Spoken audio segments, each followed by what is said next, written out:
Think you've seen an amazing John Wall 360 layup? Think again. American Express is bringing basketball fans the epic journeys behind the All-Star moves. Go to youtube.com/American Express now and see the All-Star journeys behind the All-Star moves. ESPN Radio. This is the Thundering Herd Podcast. That will be the highest-ranked television Super Bowl in our history. Bank it. That was 4 hours of magnificent. Bank it.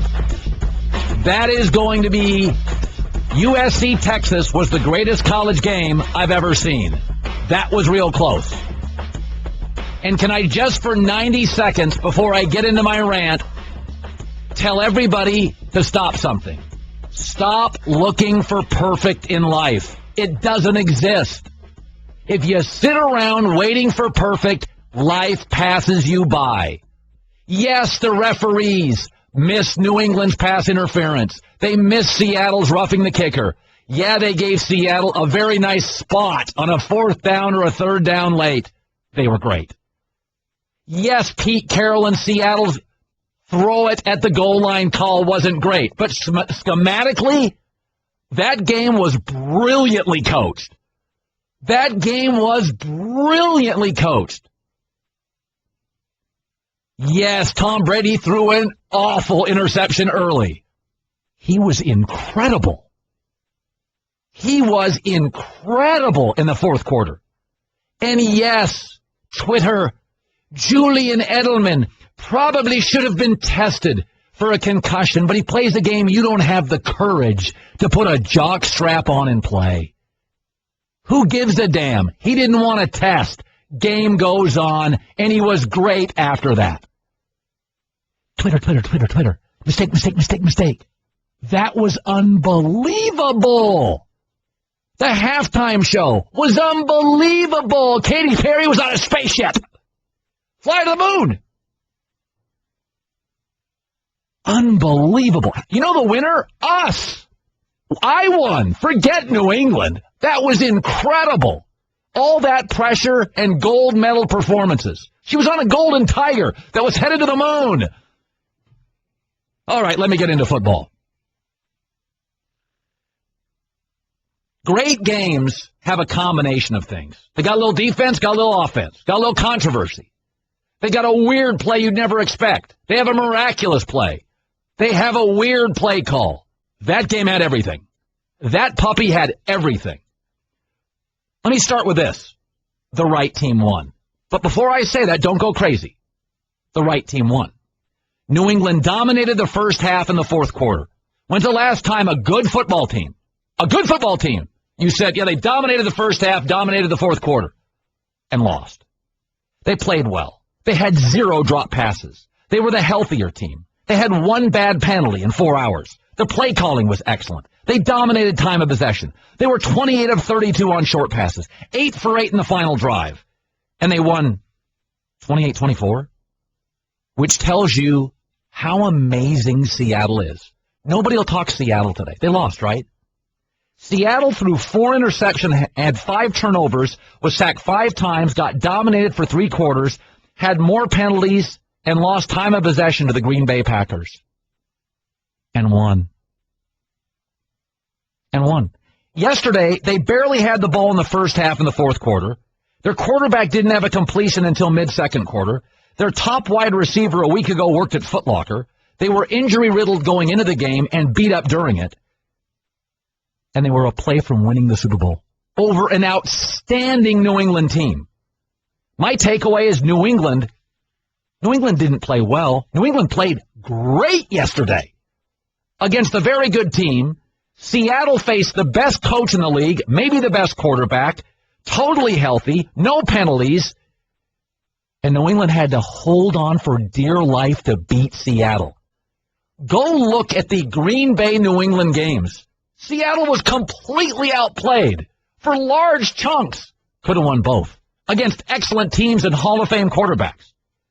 The last 2 years, Seattle's roster isn't just the best in this league. It is easily the best in the league, and you'll never do this again because you're never going to find anybody as good as Russell Wilson in the 3rd round and then find 7 other elite players in the 3rd, 4th, 5th, 6th, 7th round.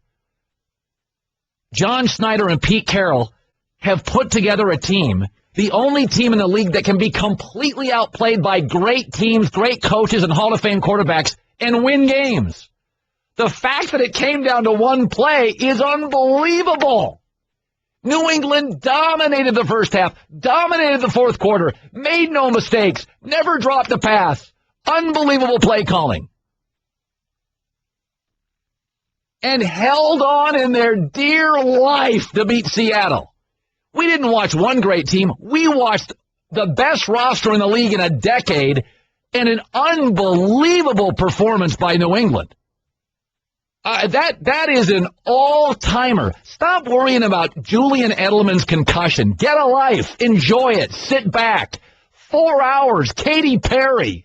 Ridiculous catches. Unbelievable coaching. Oh, my God, she rode a tiger and was on a spaceship to the moon. And by the way, Lenny Kravitz, 13 years, never changed clothes. Not once. Opening rant brought to you by Regis. New way to work. Call 1-800-OFFICES, 1-800-OFFICES. How great was that? Oh, God. Here's the other thing. Can we stop? You know, baseball announcers drive me crazy. First of all, they try to call every pitch. Yeah, there's a 4-finger arugula splitty. Oh, shut up. You're 800 yards away. Here's the 2-fingered sarsaparilla screwball for a strikeout and 1. Oh, shut up. Okay, can I just say this? Not every home run is off a bad pitch. If you listen to baseball announcers, like every home run has a bad pitch. Vlad Guerrero hit stuff out of a park off his shoes. Okay, not every interception's a terrible throw. That Bobby Wagner interception on Tom Brady was an unbelievable play. Gronk 6-7 open, Wagner moving left away from the ball, Gronk moving one way, he throws it, Wagner stops in his tracks, makes up ground, picks it off. It's not a bad throw. Not every home run's hit off a bad pitch. Not every interception's a bad throw. And Russell Wilson, blame the offensive coordinator. It's hard to throw into that congestion. That was an incredible interception. It wasn't a good interception. It was one for the ages. That ball, you were 9 feet away. Russell Wilson threw a 98-mile-an-hour heater. Bang, catch it, Super Bowl, 1-yard line, major congestion, great player next to you, catch it, get the fortitude to move ahead. Wow. If you want to blame somebody, I guess blame the offensive coordinator. I will say this, though, on that call. I'm not that I would have run the ball. But everybody this morning is just destroying Seattle's play calling. Think about this. Marshawn Lynch, 5 times this year, got the ball at the 1. Scored once. He's a contact runner. He looks for people. I would have still run him. Number 2, everybody in the world thought it was going to Marshawn Lynch. Isn't that when you don't go to him? Also, 109 times this year, a quarterback's thrown the ball on the 1-yard line. First time it's been picked off all year. That said, I would have run it. But the reason Seattle had 4 plays, if you looked at the clock, they were scheduled, they were going to run 3. This was their 1 pass. New England didn't change personnel, and Seattle did. Here's Pete Carroll. We have everything in mind, how we're going to do it. We're going to leave them no time. We had sent in our personnel. They'd sent in goal line. It's not the right matchup for us to run the football. So on 2nd down, we throw the ball really to kind of waste that play. If we score, we do. If we don't, then we'll run it in on 3rd and 4th down. Really with no second thoughts and no hesitation in that at all. Okay, I would have run Marshawn Lynch because you don't really run him, you release him. I mean, he doesn't run, he's released. I would have run him. But we live in a world of Twitter and second guessing, and why didn't you do that? 109 times ball was thrown at the 1 this year. No picks. New England, for the record, throws the ball constantly at the 2-yard line. New England has completely abandoned the running game in the playoffs. They didn't run 1 time in the second half against Baltimore. They ran rarely against Seattle and won both games. Running the football isn't the magic answer. New England rarely does it anymore, and they have the best coach in the league. I didn't love the call. I would have run the ball every single time. But a little context and a little perspective, that did not decide the game. It's like people who get divorced. That last argument is not why you got divorced. It was an accumulation. It built up to that. That game wasn't decided on that play. Hell, Seattle was lucky to be in that spot again because of a miraculous catch down the sideline. You can blame all you want. Blame, blame, blame, blame, blame. Two great coaches, two great teams, two great rosters, unbelievable performance. It was a play. The last argument's not why you got a divorce, partner. That puppy's been building for a decade. That was not the game. It was a play in the game that had 50 memorable plays and may have been the greatest 4 hours I've ever had in my life watching sports. It wasn't perfect. It was uneven. There were missed calls. There was a bad Seattle drop pass. Brady threw a terrible interception. That was magic. She literally rode a tiger and a spaceship to the moon. The hell was that? And Lenny Kravitz get a second outfit. Katy Perry harnessed a comet. The last time you saw that, James Taylor and Paul McCartney do not harness comets. Technology gone bad. Gone bad. This is the Thundering Herd podcast. It was one of the great football games of my life. I thought it was brilliantly played by both sides, and I don't like the call by Pete Carroll, but he threw at the end of the first half at the 2-yard line. New England throws at the 1- and 2-yard line all the time. I didn't love the call. But in the end, Pete Carroll is a Belichick disciple in a way that they're both super aggressive, push the envelope. That's just who Pete Carroll is. It's who Bill Belichick is. They're hyper-aggressive, go for it on fourth down. The Seahawks are Adderall practices. There's Deflategate. I'm not going to ask Pete in that situation, never throw a pass. If it was such a bad call, why were the Patriots ready for it? They'd practice it. I didn't love the call. The game wasn't decided on that play. It was an unbelievable, it was like a Thanksgiving feast of football for 4 hours. That was amazing football. Aggressive, flaws, efficiency, drops, catches. I just sat there and I thought to myself, this is why I love this game. I've never felt like that about any other sport. Sal Pao's joining us. I'll tell you what, we talked about the Deflategate and distraction, Sal. Outside of one bad Brady throw early, Sal, I thought New England was terrific for 4 quarters. They really were. And just to dovetail off of your comment there, the most important game of football in my life was watching the Ice Bowl with my dad in my living room in Queens, New York. It gave me football for my life. This game will go down in history as the second best play, second best game ever, I think, in NFL history. It will become iconic, without a doubt. That play at the goal line is just as big, and just as iconic, I think, in the long term, as Bart Starr sneaking underneath Jerry Kramer to go in the end zone and beat the Dallas Cowboys in the Ice Bowl. By the way, you talked to Malcolm Butler after the game. New England thought maybe it would happen. I talked to Malcolm Butler. I talked to Darrelle Revis. I talked to Brandon Browner. And all of them said the same thing to me, that Belichick and Matt Patricia practiced that play, specifically that play. Butler told me that he got burned on it in practice on Thursday when they did goal line practice. And he told me that he was surprised he was on the field. He was surprised that they had that defense called. But once he was on the field, Browner reminded him that he got burned and reminded him that it could happen again because they knew exactly what you said, Colin. Belichick knows exactly that Carroll is hyper-aggressive, especially in that situation, and that he would do exactly that thing. Frankly, Belichick was ready for it, and you have to give credit to Belichick and Patricia, and you have to give him credit for taking this guy from Popeyes off the street. And why? Why do you take that guy? Because you can program him in a fearlessness to make that play. There are a first-round pick, a guy who cares more maybe about his future, his body, whatever. This guy, he doesn't care.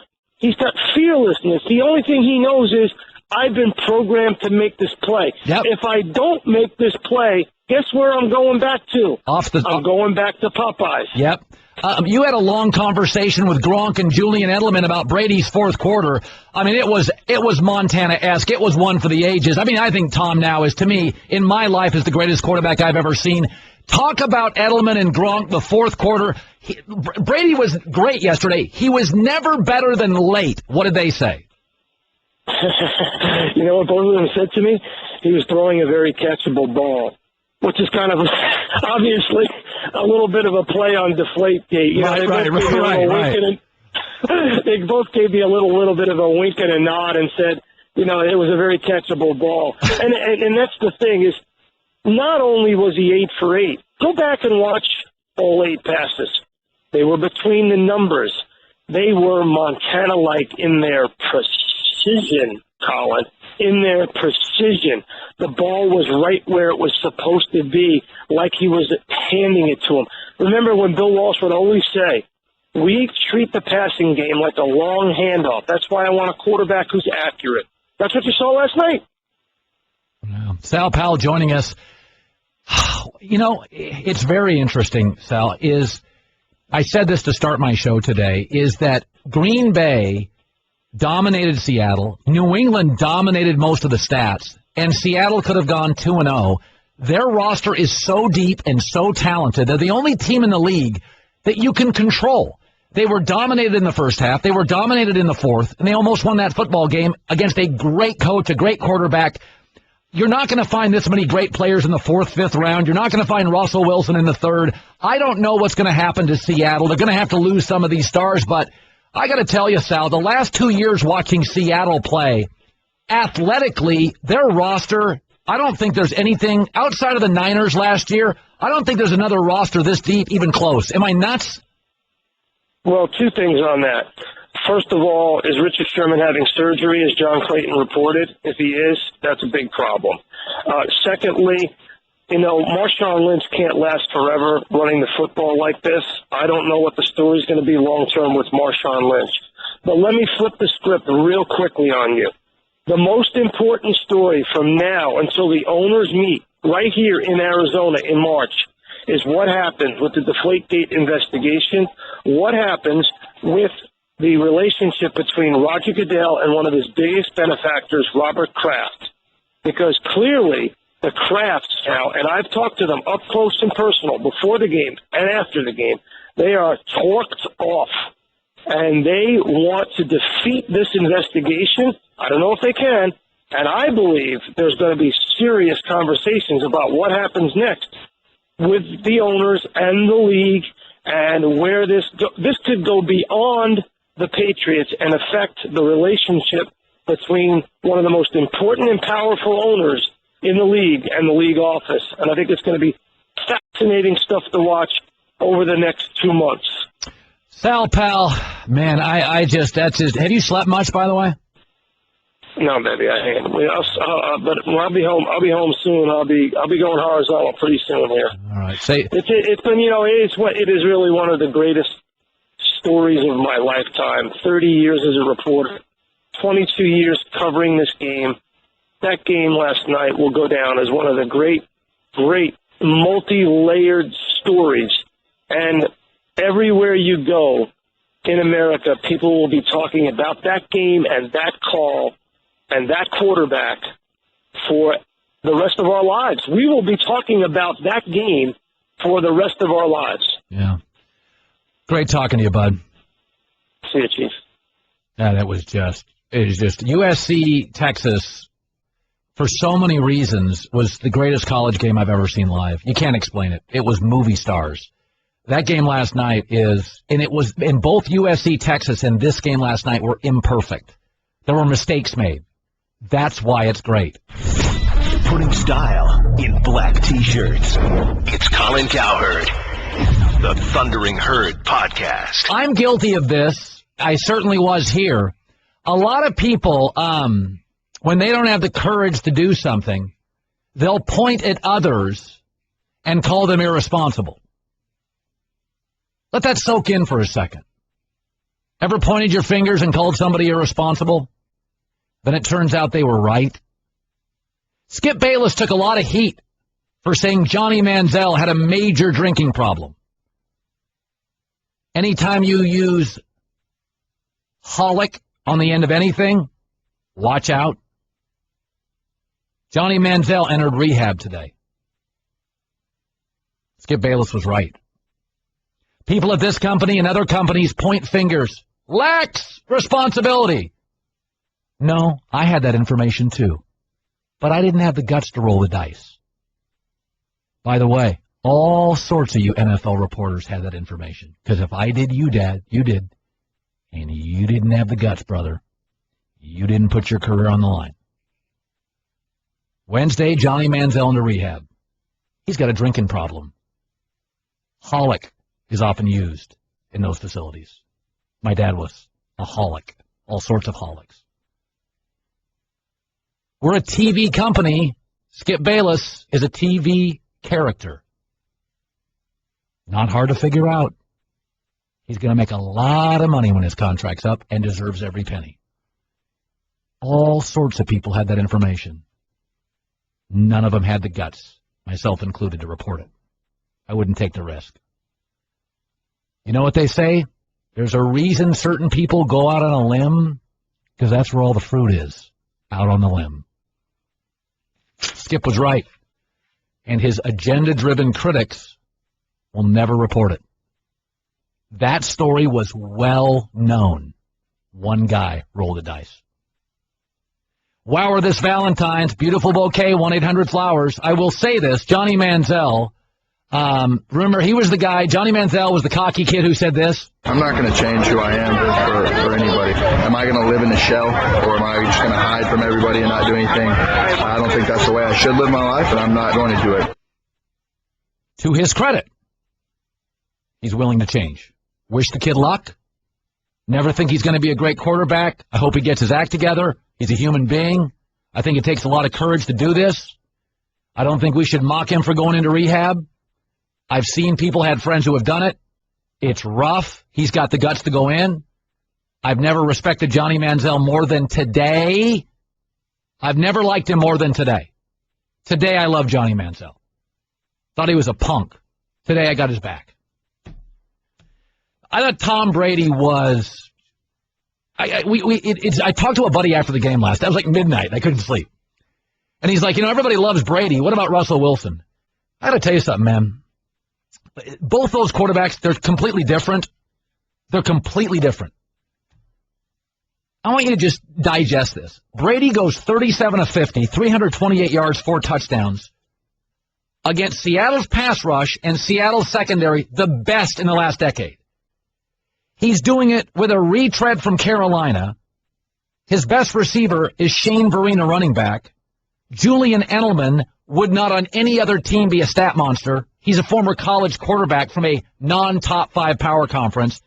Slow Danny Amendola and something called Gronk. And he went 37 of 50, 328 yards, 4 touchdowns against Seattle in the biggest game of the year in the NFL. Outside of one really atrocious interception, and it was awful. Brady is unbelievable. Think about this. In a league based on, the parity in this league is incredible, right? Bill Belichick had a losing record at New England and Cleveland before Brady. In a league where there's complete parity, you can't win Super Bowls back-to-back. He's been in 6 Super Bowls, won 4, 14 consecutive winning seasons. Made it to the conference championship round 9 times. 9 times. Made it to the playoffs 11 of the last 12 years. The only time New England did not get to the playoffs, Brady missed the year. He's had one deep threat in his entire career. Randy Moss for about an hour.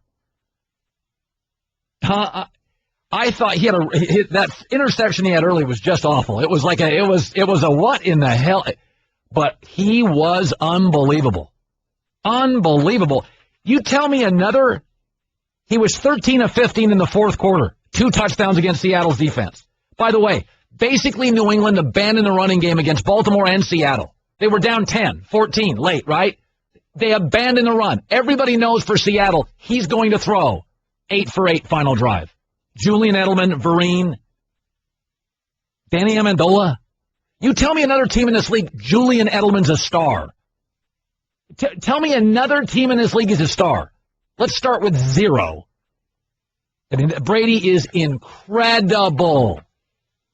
He is 2 plays from going 6 for 6 in the Super Bowl. 2 plays by Eli Manning. Want more of the Herd? The Thundering Herd Podcast. Geico presents Strange Saving Stories. Astronomers detected an interstellar transmission. It stated, Geico, 15 minutes could save you 15% or more. The implications were staggering. Was the cosmos telling us we could all save hundreds on car insurance with Geico? Or did their radar merely pick up a signal from the nearby Rufus and Clyde's morning show? We may never know. Geico. 15 minutes could save you 15% or more on car insurance. ESPN Radio. This is the Thundering Herd Podcast. By the way, it was very easy for Dan Stanzik to mock my Steph Curry is better than Kevin Durant take last week, even though I was right. A lot of the audience thought you were right and I was wrong, but it's funny, Stanzik, anti-patriot. I'm going to read you a story. You can apologize right now in the air if you want. Here we go. Only one of the Patriots' 12 footballs were underinflated by 2 pounds. One. The other 11 were not. They were off by a smidge, not noticeable. According to Ian Rappaport, who's been covering football for a zillion years, a long time. Several other balls were found to be roughly 1 pound underinflated, several more right at barely beneath. One ball, not 12. One ball was a bad ball. Footage exists of an elderly employee. I don't know. I don't know why they use that word. But I know, it's like they in this story. Hey, Sue, look at, there's Morty. Morty's got the football down the hallway. He's got the pigskin. He's rubbing Gold Bond medicated on his forehead. There's Morty in the balls. Okay. Footage exists of an elderly employee carrying both the Patriots and Colts footballs before the AFC Championship game for 90 seconds. There's the bad guy. What do you have to say for yourself, Stanzik? You want me to apologize for believing the reports that our company made a few weeks ago? Is that what you want me to do? Yeah. Okay, I guess I apologize on behalf of our company. Yeah, I'd like to apologize for whoever those people were. I'm defending Skip Bayless today and ripping employees who reported. I think you're supporting elderly employees that carry a bag of balls around. It's fun. You know what it is? The New York media, I've been reading the Post and the Daily News. They get their little feelings hurt because they're not the current football dynasty of the Patriots, and it just bothers the hell out of them. You better settle down in there right now. Am I right or am I wrong? Oh, the New York media is like, cheater, cheater, cheater. Hey, what are you doing this year? Watching football on the couch. Hey, Giants, congrats on that 1 time, 2 times, who cares? You watch football on the couch in January, not New England. Look at the New York media. I mean, it's incredible to watch the New York media. They are so anti-patriot. Am I wrong? They are totally anti-patriot because that team is better than anything in your city, and it's amazing. And yes, you beat them in a Super Bowl, and then you spend the next 7 watching it on TV. Why don't you stop talking for a while? I'll take them on right now, I'll tell you. You're listening to The Herd on ESPN Radio, available in the sports section on the free TuneIn Radio app. God, the New York Post is just outrageous. They're so anti-patriot. Who's the editor of that fine paper? Okay, it's a former NFL executive, super smart guy, Mark Dominik, at this network. We got to get to this. I wake up this morning. I'm in awe of Seattle. They almost won the Super Bowl, and they did beat Green Bay, being outplayed by both almost the entire game. My question, Mark, is what's going to happen to them going forward because they have to pay some of their stars now? You know what, I think, Colin, what they did, I think the big thing that they did over the last couple of years, they did lock up Chancellor, Earl Thomas, and Sherman because they hadn't had to do Russell Wilson yet. That's going to be the main priority for their offseason, getting a contract done. Even though they don't have to get a contract done, I think that'll be their number one priority, get a contract done with Russell Wilson. My gut is they're already in discussions as an organization with his agent trying to figure out exactly what the value of that deal is. Because he's the most pivotal part. As much as Russell kind of was hot and cold, you could see that he put the ball in some great spots, great positions, really knows how to throw the ball. to let the receivers go make plays. And the thing that blew me away when I'm watching the game is just thinking that here's Seattle out there trying to play Browner and Revis and Logan Ryan, and that no drafted receivers are on the field, and yet they stay in the game all the way through and have a chance to win it, like you said, at the end. It's amazing. It's a very good job by the front office. You know the way it works. Marshawn Lynch, you pay him big money. Running backs, they expire. I don't think you can pay him a fortune, can you? No, I don't think they want to either. I mean, I think they love the player. I know he's got 1 year left. It's going to be a really tough situation for, Seattle to be in. It's going to be a hard situation for Marshawn Lynch and his agent because, again, the league really, in the rules that you have, really prohibit from sitting out. Maybe Marshawn Lynch could sit out. They can't get a deal done. But I think it's one of those 1 or 2 year type of deals where you give them a little bit more money, add another year of the deal, and just see how things play out to put him in somewhat of the market value of where Marshawn Lynch is as a football player. But I don't see this being a 3 or 4 year kind of a contract extension. I think it's one of those ones where you can just sit there and give him a little bit of a signing bonus or a little bit raised to his paragraph 5, his base salary this year, and keep him on board for 2 more years and keep this thing going because he is obviously a huge part of that offense, as we all know. The call from Pete Carroll, 109 times this year in the NFL, teams threw from the 1 yard line. That was the only time it was intercepted. Pete says we were going to run it 3 of the 4 times. The Patriots, by the way, throw the ball from the 1 and 2 yard line all the time. This morning, Pete Carroll and Seattle staff is getting bludgeoned by the media. Was it an all-time bad call? It was hard with the timeout left from my perspective with Marshawn Lynch, who I just don't think anybody can stop Marshawn Lynch because of the way he runs the ball. It's hard for me to sit there and say with the timeout left how you don't run the ball. So it is one of those head scratchers. You sit there and say before the halftime they certainly made a big decision and made the big throw and scored the 7 points right before halftime. Seattle did, but it is a head scratching call. And Pete Carroll's a great coach, and I think it speaks to their staff to get themselves in that position. The craziness that I saw was here goes New England again, is going to lose the game on another crazy, ridiculous catch. And sure enough, they come up with a big play. But it's a tough one because of Marshawn Lynch, because of the way he ran the previous play, got 4 yards and just plowed over the Patriots, almost scored with that play. I was actually on the watching the game and thinking, why isn't Belichick calling a timeout to save some time? Because these guys are clearly going to score. And, of course, Bill let the play clock run down, and sure enough, they get the interception. Then the thing that I thought was the most impressive was when they were sitting at the 1 yard line, Tom Brady's coming out. He did a great job of getting Seattle to jump with his hands, with his motor. That was a well-thought-out, well-coached moment to get New England out of that safety territory and move them 5 yards further up the field. That was a big play at the end of the game as well. Mark Dominik, former NFL exec, he's had to make these decisions with payroll. The question is, how long do you stick with Brady? He wants to play to 45. You can't touch quarterbacks. He's in good shape. He doesn't get hit. He was magical outside of one throw early in the football game. How many years left, if you're a GM, do you look at Brady and think you can build around him? Honestly, as many as he wants to play. They've been through this already before. They took Ryan Mallett, and he sat for 4 years and never played, and now they got Garoppolo. And if he can sit for 4 years and never play, I don't think that's the worst thing that Mr. Kraft or Belichick would ever want to see. You play a quarterback as long as he wants to play. And like you said, he does such a great job of getting the ball. He got hit a couple times and made one tough throw early on. But all in all, the guy made some plays as the game goes on. And in the end, he put it in the end zone and won it with those 4 touchdown passes. 2 of the most pedestrian wide receiver units in the NFL get to the Super Bowl, and guys make plays. In the end, is the star receiver like a Des Bryant, a commodity we think is valuable, but really just get a quarterback? He'll make Julian Edelman a star. Colin, I think you're right. I think at the end of the day, this just proves that the quarterbacks are everything in this league. And they put you in a chance to win a game or lose a game, but they are the lifeblood of your organization. And if you don't have one, you are treading water until you get one. And if you don't get one, then it is next franchise, next team, next coach, next general manager. It is what it is, but that's this league right now. You have to have a quarterback, and then ideally you find a way to protect them.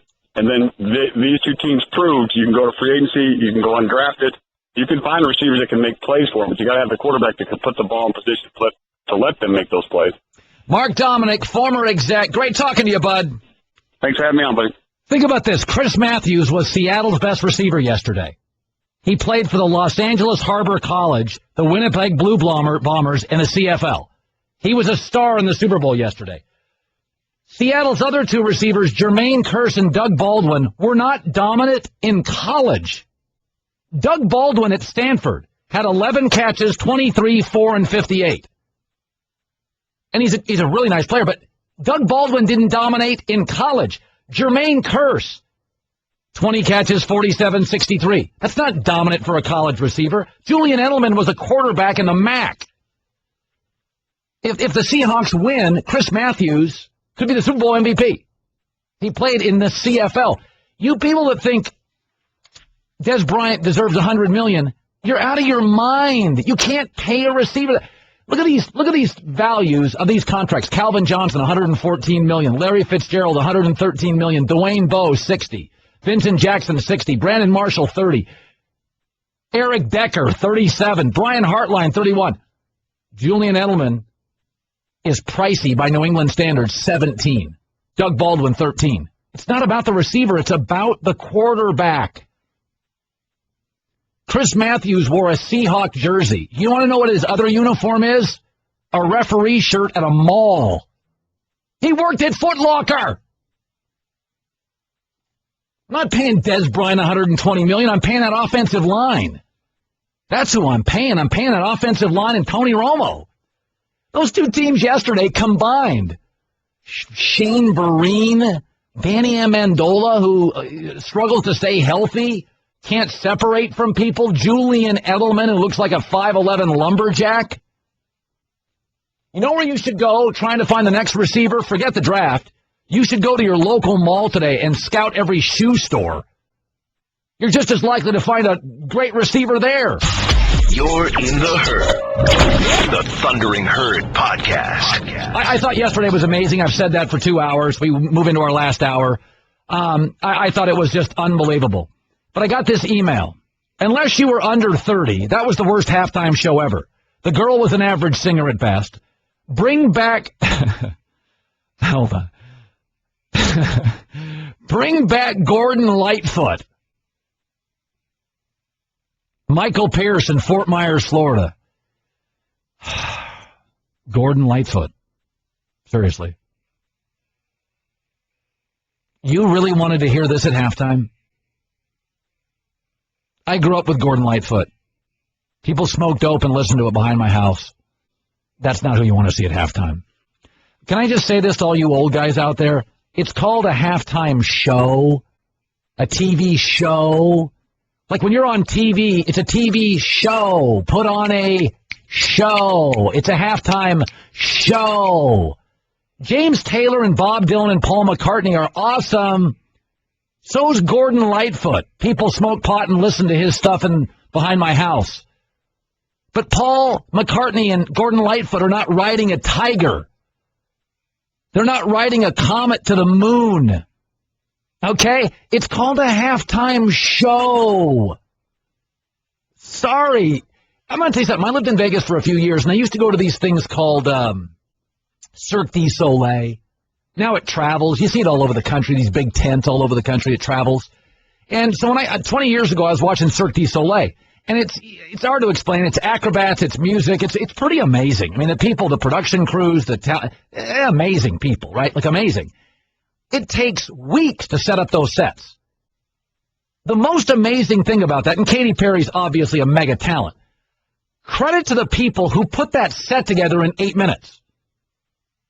Like game, halftime, and they've got a flying comet and a tiger and 500 dancers and a light show.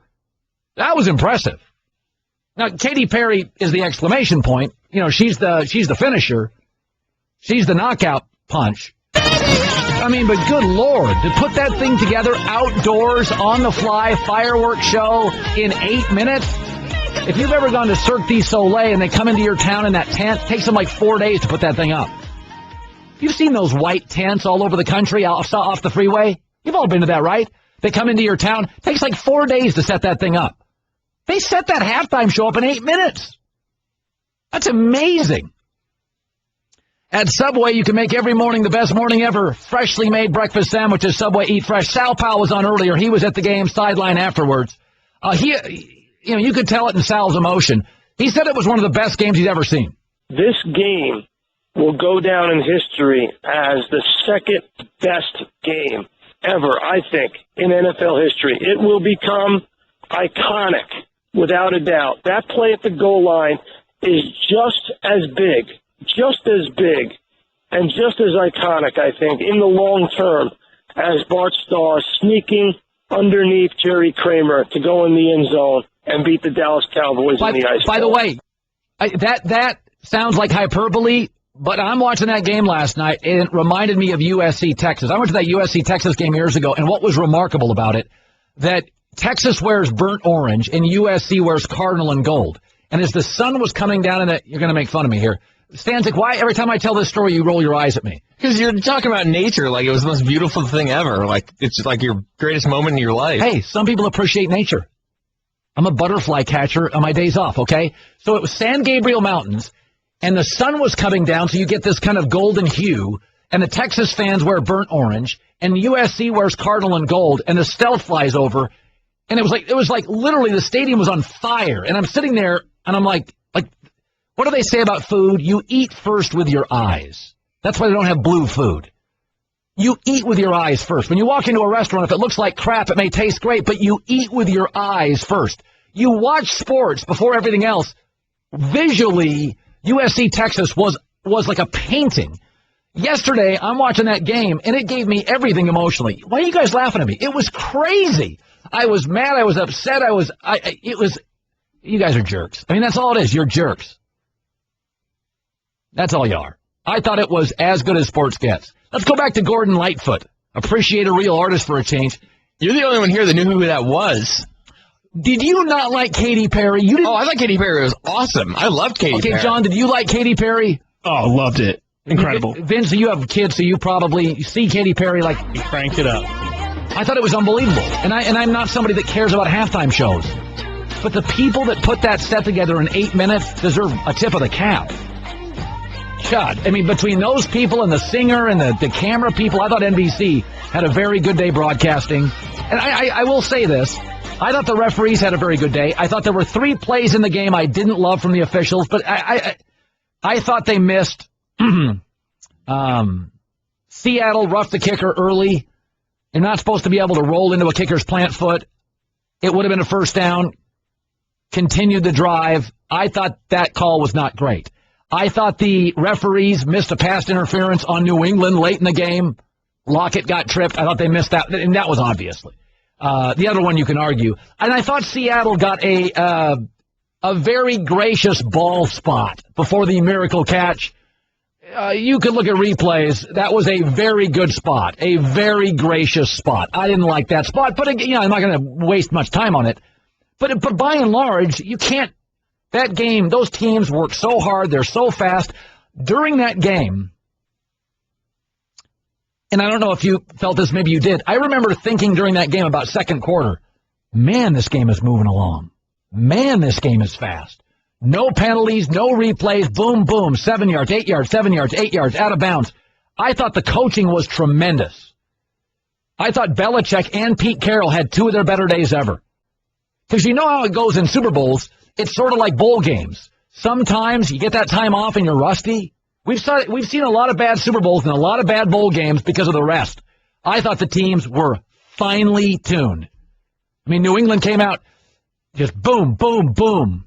I don't think there was one drop in the entire game. Even though these receiving cores, Seattle's are all undrafted, New England's aren't stars, there was one drop all day. Curse. That was it. And again, that was an over-the-shoulder defender on you. It was, it wasn't like wide open. The receivers in that game yesterday, considering where they went to college and considering their resumes, you'll be hard-pressed to go to a Super Bowl and find a Super Bowl with that many great catches, smart catches, running out of bounds at the right time. I mean, we've had Super Bowls. I can remember Cowboy and Steelers Super Bowls. Lynn Swann, Michael Irvin. All these stars. No stars yesterday. Colin Cowherd. The Thundering Herd Podcast. I've said for the last 2.5 hours, I'm not going to sit here and blame for Seattle for anything. They were good enough to win. It's an amazing team. I thought Pete Carroll and the staff had a great day. I have said for 2.5 hours, that was 2 great fighters at the center of the ring. Everybody's going to Pete Carroll for that call, but New England throws at the 2-yard line. Seattle did at the end of the first half and got a touchdown. Sports isn't perfect. When you're facing great and you are great and you're aggressive, you make calls. I sat there for 4 hours. That was for losing a Super Bowl. If you're a Seahawk fan, you got to feel about as good as you can for losing a Super Bowl. That was a remarkable performance by both teams. Luke Willson's the tight end for the Seahawks joining us. Luke, I know losing games stinks, but did it feel as tremendous as it did watching it? Did the game feel as intense and as athletic and as great playing it? Intensity-wise, definitely. It was a intense atmosphere the whole night. Kind of the way it ended up for us, it definitely didn't feel like, maybe as a fan it was probably a cool game to watch, but, to be stopped there on the 1-yard line, to be 1 yard away of winning a Super Bowl, let's just put it this way, it stings a little bit. Luke, the reality is Russell Wilson's a unique quarterback. He runs, others don't. He ad-libs a lot. This morning, if you're an offensive guy, there's going to be people that say, why in the heck didn't we run the football? Are there some Seahawk players who are bummed out about the call? I don't know so much about the call as just not scoring there. We feel pretty confident in our red zone offense. And, again, to be 2nd and 1 from the 1-yard line and to have a turnover, it's just not our style, and it's just not who we are. So, again, just end on that kind of a sour note. It's tough to swallow, but, it happened, and we still got a great squad, and we got to take a little time off and get them back ready for OTAs, ready for next year. Luke Willson joining us. When you have a game plan, sometimes games turn out just like the game plan. During that football game, did it feel like what you prepared for? Was New England the team on the field they were on tape? Did they do things you thought you'd see? Definitely. We kind of knew that they were going to. The thing about New England's defense is, they really adjust based on who they're playing. And they give us a ton of different looks. And they had a couple 3-4 plays. We're going to some bear looks. Again, did their traditional kind of 4-3 stuff. And we were prepared for all that. And I think, the first quarter, we kind of had to feel out exactly what they were trying to accomplish. And, the second and third quarter, offensively, I thought we moved the ball pretty well. Yeah. And then, in the fourth quarter, the kind of wheels fell off, which was disappointing. Luke Willson, Seahawks tight end. When you get into these big games, Luke, and Seattle is so intense, and New England, people say they're efficient, but did you feel like, generally you guys overwhelm people with your talent. You really do. You are aggressive by football terms. Did you feel like when that game was over, we have a better roster, it just didn't work out? I mean, what was the feeling walking off that field? I mean, obviously I'm biased, but definitely. I mean, even kind of going into the game, I felt talent-wise, we were more talented than New England, but, that means nothing. And as you saw, obviously, it meant nothing in this game. And again, I mean, I'm obviously a member of the Seahawks, so I'm biased, but walking off the field, it was literally, I had no words. It was just at a loss for everything. Again, like you said, just the intensity of the game and to be down there with 26 seconds or whatever it was, down 4 on the 1-yard line, your adrenaline's going, you're pretty fired up. And, it's kind of what you dream of as an athlete. And, to kind of go from that high to that low that quickly, it really shocks the system. Will you ever be able to watch a tape of this, or is it too painful? Yeah, there's just, I was actually just kind of finished packing up here in Arizona, and we got all our Super Bowl memorabilia gear. I don't know if I'll be able to wear any of it. It's tough, right? Especially right now. Maybe down the road I'll be able to kind of see maybe the silver lining and all of it, but very disheartening to say the least. It's really hard to win in this league. And when you play teams like New England and Seattle, it's really even harder to win. When a loss is that devastating, you don't have to name names, but in that Seahawk locker room last night, were there tears? Was it that tough? Yeah, definitely. A lot of guys, I mean, myself included, a lot of guys, tears, just one of those things where, but a lot of the probably average fan don't really see the work that goes in behind the scenes. And, just the sacrifices, blood, sweat, and tears you put into this game. I mean, it's our lives. And to come that close to, such an amazing accomplishment, and, I'm sure every guy in the locker room feels like we could have easily won the game, was tough, and it was emotional, especially with like we mentioned earlier, the intensity of the entire game, just the continuous fight, and again, to kind of fight all night and then be there with 30 seconds left and, not come through there was like I said, really tough pill to swallow. Luke Willson. What did Pete say afterwards, Luke? He basically said that we got to stick together. It's going to be one of those things where the media is going to, come after us, especially with the play call there, and they're going to go after certain players and X, Y, and Z, and there's going to be a million questions that, really don't mean much to us at all. So now more than ever, if we want to continue this kind of run we've had for the past couple of years, in the next season, we're really going to have to bond together as a team. So that was kind of his message was, I think everyone was at a loss of words just on how the game ended, but that was kind of the thing I took away was that, if anything, it's just got to bring us closer together because it's got, the potential to really kind of destroy the chemistry we built up. Luke Willson of the Seahawks, appreciate your candor today. It was an amazing game. You ended up on the wrong side as a Seahawk, but we appreciate your stopping by today in the chat, and good luck to you, bud. Appreciate it. Thank you. Luke Willson. You can tell, man. That's emotional. Check out The Herd with Colin Cowherd weekdays from 10 a.m. to 1 p.m. Eastern on ESPN Radio, ESPNradio.com, and on ESPNU. The Thundering Herd Podcast.